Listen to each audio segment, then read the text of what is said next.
Good morning. I want to thank everybody who joins us.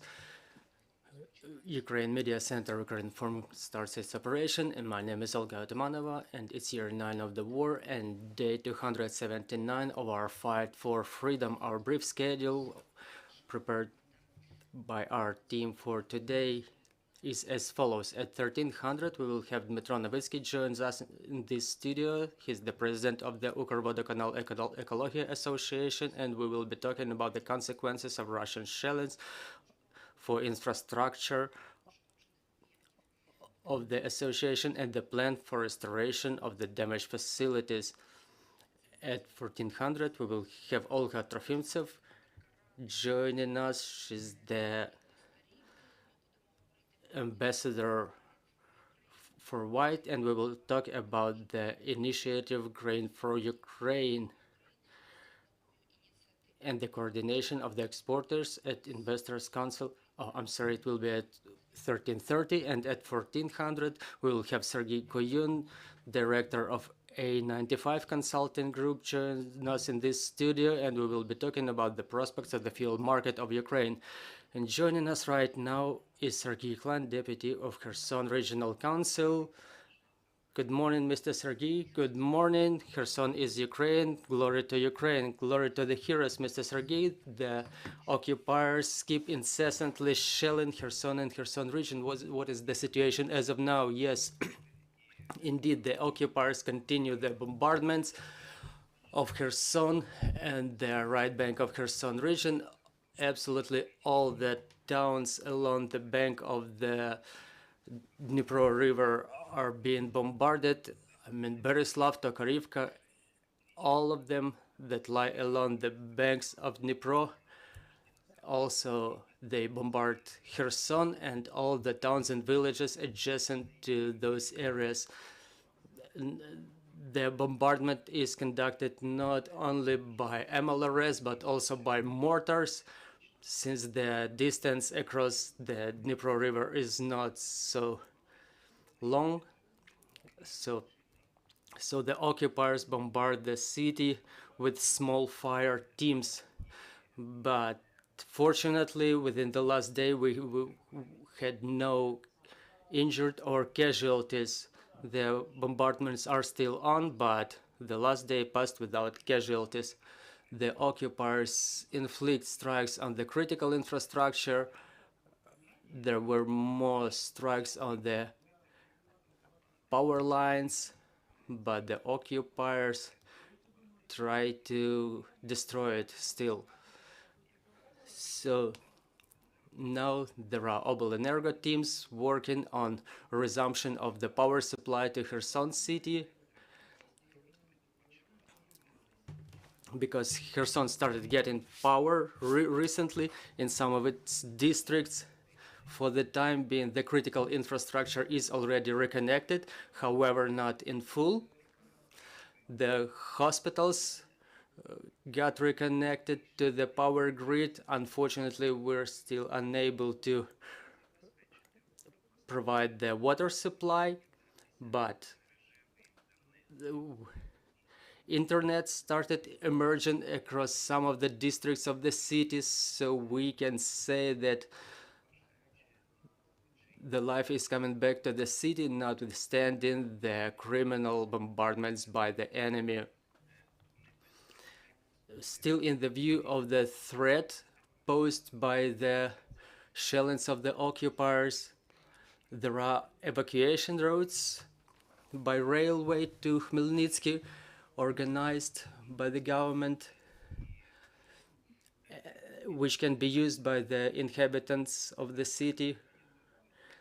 And now there are additional carriages organized for this train. There is also evacuation organized by bus routes, and also there are charity organizations involved in this process who organize evacuation tours. Everybody who wishes to evacuate are being supported by the government by 2,000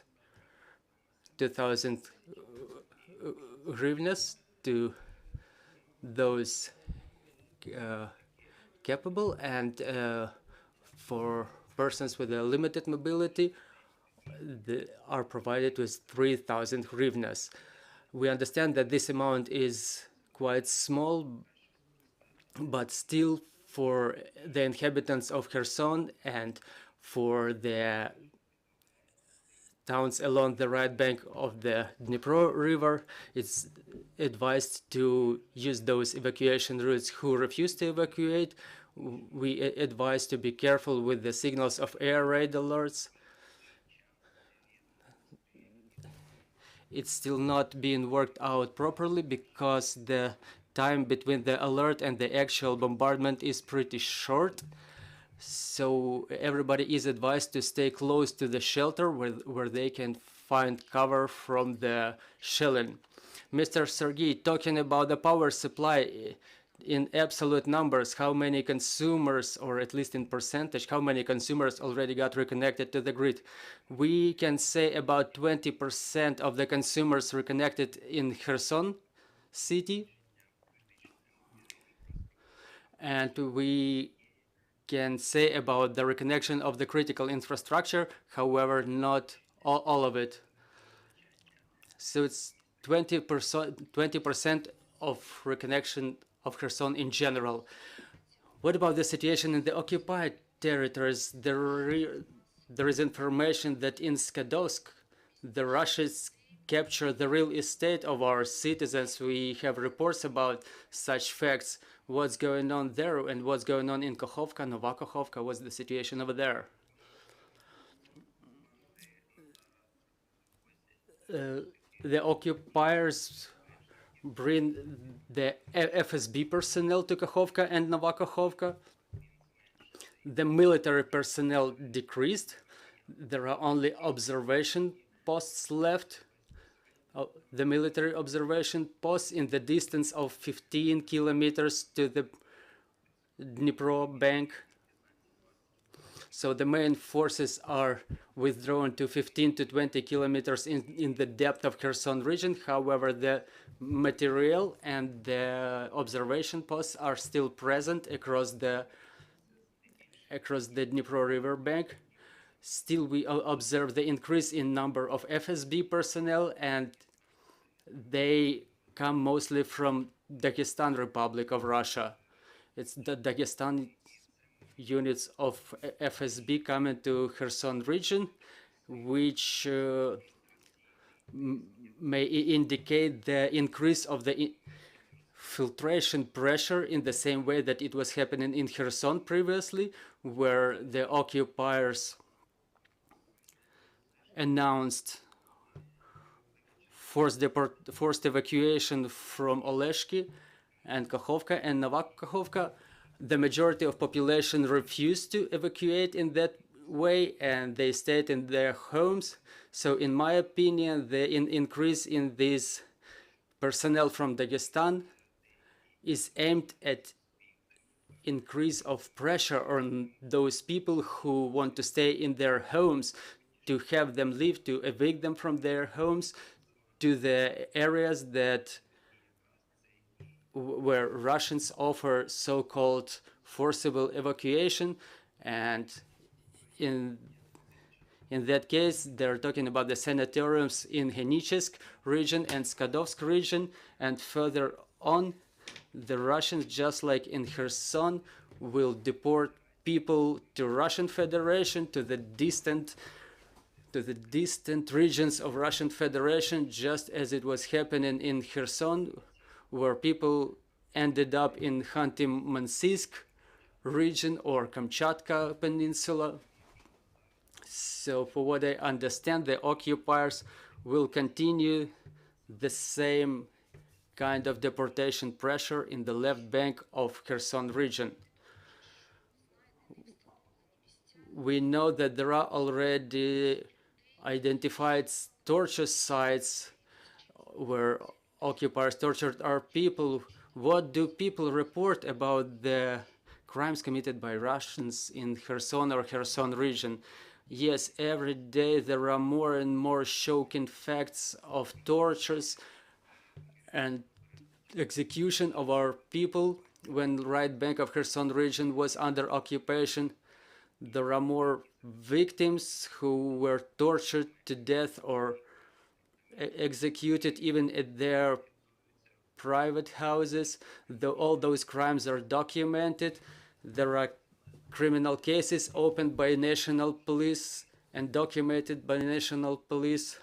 All of these Russian Federation crimes are registered. The torture sites already identified are already visited by Human Rights Commissioner Dmitro Lubinets, and he officially reported and provided information about the facts of the torture, about the conditions of the detainment, where there were cells for men and women detained together in the same cells, and there are separate cells for the children below 18 years. So we will have more facts disclosed about such war crimes by Russian Federation, but still there's a lot of work to be done in terms of the occupation of Kherson region, and we will see more of such crimes in the left bank of Kherson region, because we keep receiving reports about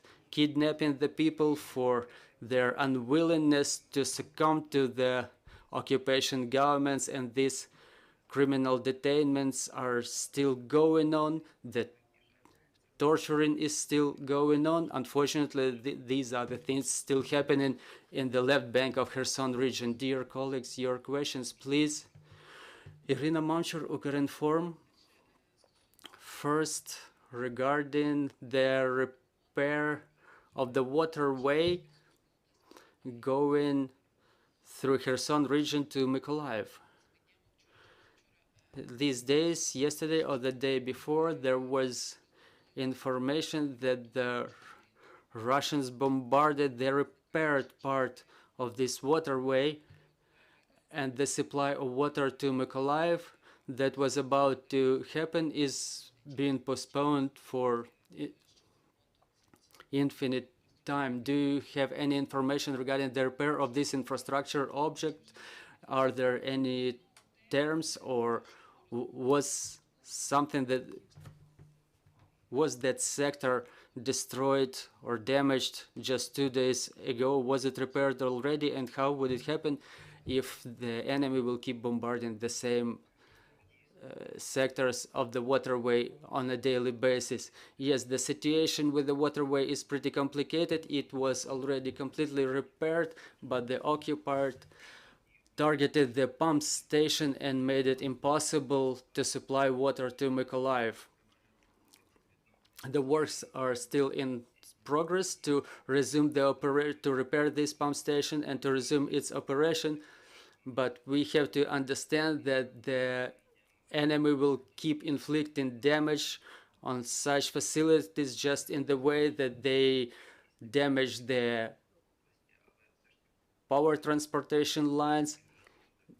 We repaired it recently, and the occupiers targeted it again, and the same story is with this waterway to Mykolaiv. So now the works are in progress on repairing the pump station. I hope it will be restored soon, and there is a question of protection of this pump station, just in the same way that it's a challenge for defense of all the critical infrastructure, not only about the waterway to Mykolaiv, but in general it's a big challenge for Ukraine. And the plan is to provide safety and security to all the critical infrastructure, and I think it will be done eventually. Another question from your words, there was information that the Russians bring their adherents and collaborationists from Kakhovka and Novakakhovka. Is this information, how true is that, and what can it witness about? Well, it's true. The occupiers and collaborationists withdrew their administrations and so-called governments from Kakhovka and Novakakhovka, and it happened about 2 weeks ago. All the adherents and those who were working with the collaborationists, they were brought out of Kakhovka and Novokakhovka to Henichsk. They identified Henichsk as the center of occupational region, as the center of occupational government. And now all the collaborationists are based there. It doesn't mean that they left completely, because the presence of the military in Kakhovka and Novokakhovka, as I mentioned, is being reinforced with FSB, and the pressure is increasing from FSB, so they left under the framework of this so-called evacuation, and they are currently based in Henichsk. More questions, please? Thank you, sir. Lorenzo Cremonesi from Corriere della Sera from Italia, Milano. Sir, two questions. A few days ago, you told us that there were left about 80,000 people in Kherson. First of all, is it all the region or only city? And secondly, due to the recent evacuation in the last days because of the bombardments, do you have any assessment how many people are there? Thank you. And I have a second question, but better to... Пане Сергію, ви з нами?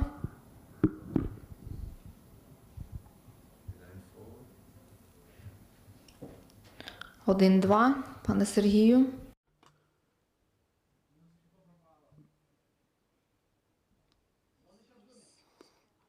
We're trying to reestablish connection.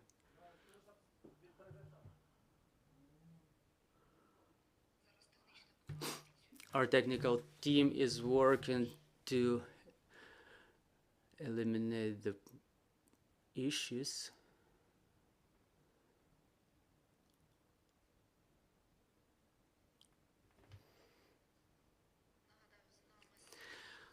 I will remind you, we're having Serhii Khlan joining us, the deputy of the Kherson Regional Council. We will try to get him reconnected. There are problems with the power supply and communication, unfortunately. Our speaker is coming back, and we're about to continue.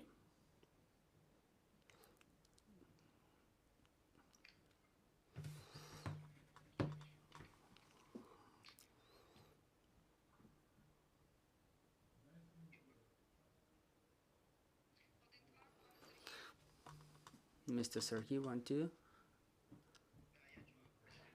I'm hearing you. I'm sorry the lights went off, but I got reconnected. How do you read me? We don't see you, but we're hearing you. We're having a question. We will repeat it right now. Mr. Lorenzo, can you please repeat your question? Again, Lorenzo Cremonesi from Corriere della Sera, Italia. Sir, two questions. I will ask you the first one. A few days ago, you told us there were about 80,000 people left in Kherson. I'd like to know if it's Kherson region, including all the villages around, along the river, etc., or only the city. And secondly, through the fact that many people left, as you say, that we know in the last few days because of the Russian bombing, any assessment how many people are still there? This is the first question. Then I have another one.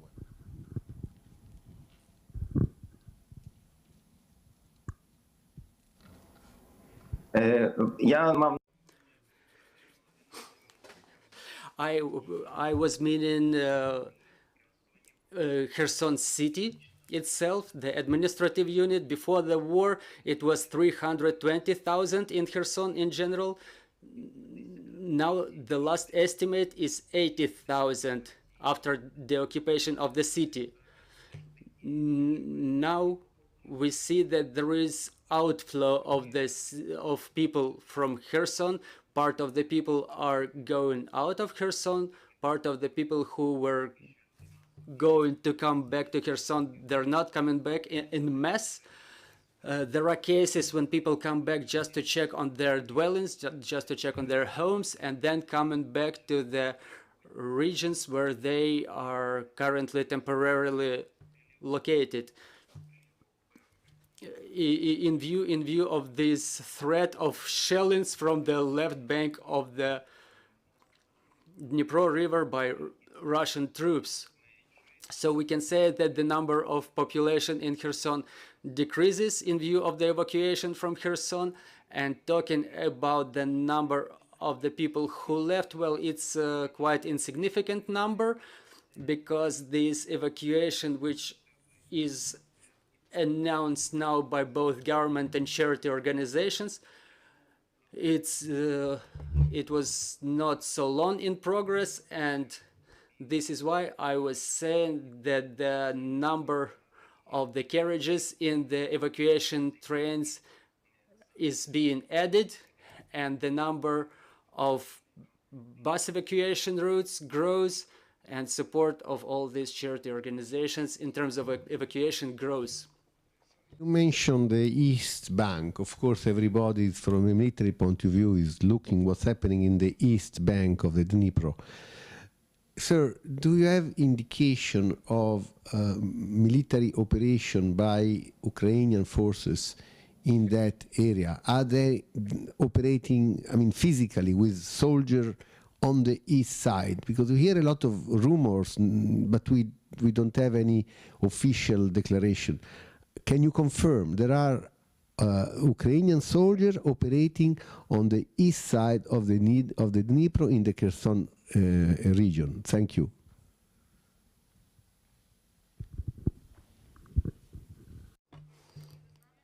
Mr. Serhii, are you still with us? 1, 2.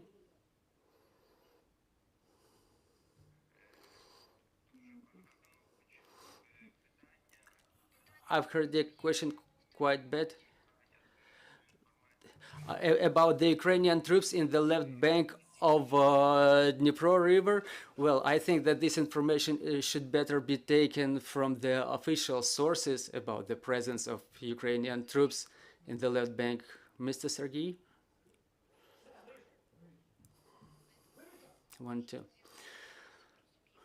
Well, unfortunately, the communication is breaking down. The lights went off on our speakers end, so we will wrap up our briefing. I will remind you we had Serhii Khlan, the Deputy of Kherson Regional Council, joining up. Dear colleagues, our next briefing is at 1300, and we will talk about the restoration of our infrastructure. Joining us in this studio will be Dmytro Novitsky, President of the Ukrvodokanal Ecology Association, so bear with us.